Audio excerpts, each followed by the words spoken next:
Good evening. The stunning overthrow of Mikhail Gorbachev by communist hardliners dominates the news this Monday. The Red Army tanks had rolled into the heart of the city, and not even heroic gestures could stop them.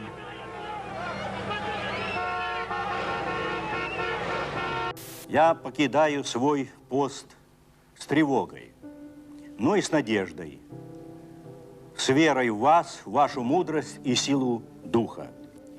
Мы наследники великой цивилизации. What I'm most concerned about is the fact that the nuclear weapons on their territories may become the part of the domestic situation. That means that the leaders of those republics may not be able to say, let's destroy that weapons immediately or very soon, because they would be afraid that that may have negative effects on their political position in the country. Мы открылись миру, отказались от вмешательства в чужие дела, от использования войск за пределами страны. И нам ответили доверием, солидарностью и уважением. Мы стали одним из главных оплотов по переустройству современной цивилизации на мирных демократических началах.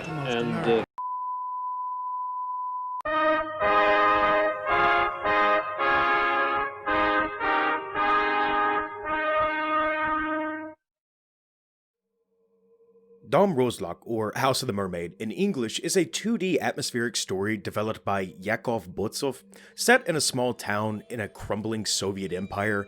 A big yard in this town is where the kids hang out. They play, fight, love, and hate. Life is normal until one day, one child vanishes, and the rest of the children struggle to understand the horrors they must live with, the DØM RUSALOK. This is the place where worst nightmares come true. Yakov said himself that this game takes inspiration from writers Stephen King and Robert Stein, and you can see this clearly in the game, giving you knowledge about what's going on, but not enough to give you the full picture and the dark, gritty reality of everyday people, all coming together to give an eerie, unsettling playthrough. Even though this game is not truly a horror game, it's suspenseful in the way it's delivered. DØM RUSALOK is a heavily story-driven game, with few puzzles that you have to complete. No running scenes or panic buttons. You could kind of call this a walking simulator if you want to, but you will be reading a good majority of the game with people to talk to, notes, and trinkets to help build the world and fill the story in. The writing is quite nice and adds a lot of weight. There are some letters that have been messed up in translation, like S's being replaced with T's, but for me, I seem to have filled the blanks in automatically or replaced the letters to make it readable. It wasn't until about 45 minutes into this game did I realize the error. The downside to this story is that you really don't get much information from the characters you play, so you don't get that type of attachment to them.